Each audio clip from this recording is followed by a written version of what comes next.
우리가 어제 새벽 아침 보았던 말씀 4장 1절로 12절 말씀 보면은 베드로는 잡혀서 신문을 받는 과정에서도 오히려 주눅들지 아니하고, 그렇죠? 예, 성령이 충만하여 담대하게 예수 그리스도가 어떤 분이신지, 그 예수 그리스도의 메시아 되심을 담대하게 자기 자신을 신문하는 그 종교 지도자들 앞에서 증언하는 것을 보게 됩니다. 특히 12절 말씀에 보면은 예수 그리스도 말고 구원을 믿을 만한, 구원에 대한 어떤 그것을 말할 수 있는 다른 이름을 주신 적이 없다. 구원은 예수 그리스도 한 분만으로 우리에게 주어지는 것이다. 이것을 그대로 고백하는 것을 보게 됩니다. 다른 이름을 주신 적은 없다. 구원은 오로지 예수 그리스도 한 분으로만 주어진다라고 하는 것이죠. 베드로를 신문하던 제사장이나 또 성전 맡은 자, 사두개인들 다 사실은 공의의 사람들이거든요. 사내들인 공의의 회원들입니다. 그 사람들이 모여서 베드로를 신문하면서 그 베드로가 말하는 이야기를 다 듣고 자기들끼리 대화하죠. 네. 근데 그 대화하는 내용을 보면 베드로가 그렇게 증언했음에도 불구하고, 그리고 정말 안진뱅이가 일어난 그 살아있는 증거가 자신들 눈앞에 있음에도 불구하고 그들은 복음을 듣고도 깨닫지 못합니다. 복음을 듣고도 깨닫지 못하니 어떻게 됩니까? 회개하지 못하게 되는 것이죠. 그러니 예수 그리스도를 십자가에 달아 죽이고 나서도 계속해서 복음 전하는 것을 반대하는 그런 자세를 취하게 된다라고 하는 것입니다. 참 한 번 잘못된 생각을 하게 되니 그것이 바뀌지 아니하고 계속 복음을 막아서는 행동을 해 나가게 된다라고 하는 것이죠. 그런데 이런 그 성전 맡은 자나 제사장이나 사두개인과 같은 이 종교 지도자들의 모습이 바로 오늘 우리가 복음을 전하면서 맞닥뜨리게 되는 세상 사람들의 모습 속에서 발견된다라고 하는 거예요. 물론 다 그런 모습은 아니지만 우리가 복음을 전할 때 세상 사람들이 보여주는 그 몇몇 반응 속에서 베드로가 전할 때 이런 걸 경험했었구나 라고 하는 것을 우리가 느끼게 된다라고 하는 것이죠. 그래서 오늘 주신 말씀을 통해서 베드로가 느끼게 되었던 그런 감정들, 그런 느낌들이 어떻게 생겨나게 되었는지 우리가 한번 원인도 살펴보면서 그것을 우리가 어떻게 믿음으로 이기고 나아가야 할 수 있을지 말씀을 통해서 은혜 나누기 원합니다. 자, 우리 16절 말씀 보십시다. 16절 말씀 다 찾으셨습니까? 같이 읽습니다. 시작. 이 사람들을 어떻게 할까? 그들로 말미암아 유명한 표적이 나타난 것이 예루살렘에 사는 모든 사람에게 알려졌으니 우리도 부인할 수 없는지라. 아멘. 자, 16절 말씀 보시면 제일 처음 하는 말이 뭡니까? 이 사람들을 어떻게 할까라고 하는 거예요. 이 사람들.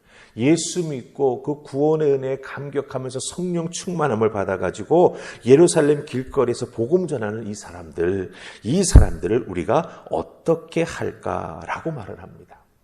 베드로를 붙잡아다가 신문하면서 베드로가 이야기했던 그 증언의 내용을 다시 한번 듣지 않습니까? 예, 거기서 깜짝 놀라지 않습니까? 베드로가 어불에서 배운 것이 없는 줄 알았는데 그 베드로가 증언하는 말에는 담대함과 능력이 있구나, 논리가 있구나, 그것을 깨달아 알고 놀라는 것이죠.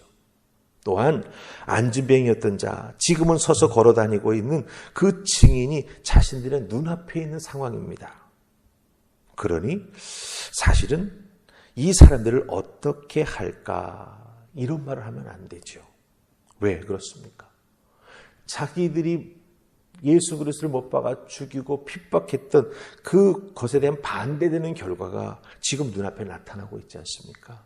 부활하신 예수님으로 인해서 복음이 온 예루살렘 지금 사방에 퍼져나가고 있고, 또 베드로가 기적을 행하여서 40년 앉아 지내던 자를 이렇게 세워서 하나님을 찬양하게 하지 않았습니까? 이런 놀라운 역사가 그들의 눈앞에 있음에도 불구하고 그들은 복음을 막고 부인하려고 하는, 그것을 어떻게든지 방해하려고 하는 생각만 하고 있다라고 하는 거죠. 그 생각이 툭 하고 표현된 게 뭡니까? 이 사람들을 어떻게 할까라고 하는 거예요. 이 사람들을 어떻게 막아야, 이 사람들을 어떻게 처리해야 복음이 전파되지 않겠나라고 하는 것.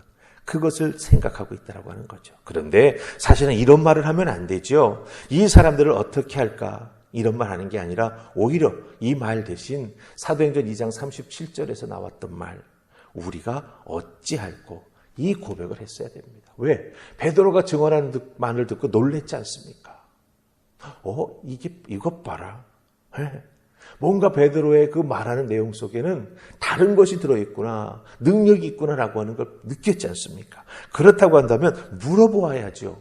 우리가 어떻게 하면 되겠냐라고. 그런데 이들은 그렇게 하지 않았습니다. 네. 복음이 요청하는 죄를 깨닫고 거기에 자기가 실존적으로 대답을 해야 될 터인데 그것은 외면하면서 이 사람들을 어떻게 할까? 그것만 생각했다라고 하는 거예요. 사태 해결에만 급급합니다. 이 위기만 넘기면 어떻게 되겠지? 이런 태도를 견지하고 있다라고 하는 겁니다. 여러분들, 우리가 종종 노방전도를 나아가면서 복음을 전할 때 세상 사람들은요, 우리가 복음 전할 때 아마 똑같은 생각을 했을지 몰라요. 이 사람들을 내가 어떻게 하면 좋을까? 네.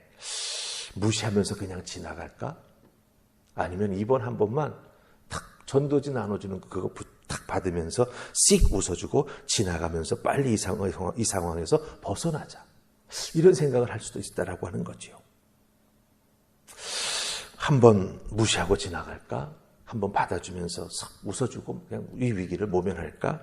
여러 가지 태도들이 우리가 복음 전할 때 사람들의 모습 속에서 발견된다라고 하는 거죠. 근데 우리도 그 모습을 보면 알지 않습니까? 느껴지는 게 있죠. 그래서 어떤 때는 실망되기도 하고 또 어떤 때는 그들의 행동 속에서 도전을 받기도 하죠. 그래, 그럼 더 내가 열심히 전해야지. 이렇게 우리가 느끼고 깨닫는 것이 있습니다. 그런데 중요한 것은 무엇입니까? 세상 사람들이 우리가 복음을 전할 때 이렇게 베드로에게 했던 것처럼 부정적으로, 그렇죠, 실존적으로 생각하고 대답해야 될 터인데 이 위기만 어떻게 넘겨보자라고 생각하면서 보여주는 그런 태도들이 많이 있다라고 하는 겁니다. 그런데 그런 태도 앞에 우리는 낭망해서는 안 된다라고 하는 거죠. 만약 여러분 생각해 보시기 바랍니다. 베드로가 그 사람들이 정말 베드로를 욱박지르고 너 복음 전하는 거 하지 마라 이렇게 명령하고 내어 쫓았을 때 거기에 순응했다라고 한다면 어떻게 됐겠습니까? 어쩌면 복음은 우리에게 전파되지 않았을 수도 있다라고 하는 것이죠.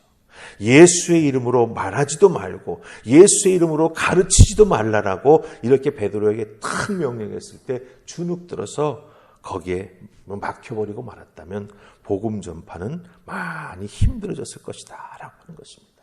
그런데 베드로는 거기에서 멈추지 않았죠. 베드로는 한 걸음 더 나아갑니다. 베드로는 어떻게 한 걸음 더 나아갑니까? 그 내용이 19절에 나오고 우리 20절 말씀을 읽으십시다. 20절 찾으셨습니까? 자, 같이 읽습니다. 시작. 우리는 보고 들은 것을 말하지 아니할 수 없다 하니. 아멘.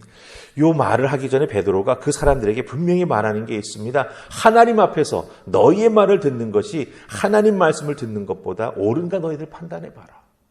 너희들 하나님을 안다고 하는 자들 아니냐? 너희들 하나님을 믿는 자들이라고 말하지 않느냐? 그렇다고 한다면 너희들 말보다 하나님 말씀 듣는 게 더 믿음의 표현 아니냐라고 하는 거죠. 그러면서 20절에서 뭐라고 말합니까? 우리는 보고 들은 것을 말하지 아니할 수 없다. 이중부정이죠. 강한 긍정입니다. 말할 수밖에 없다라고 하는 거죠.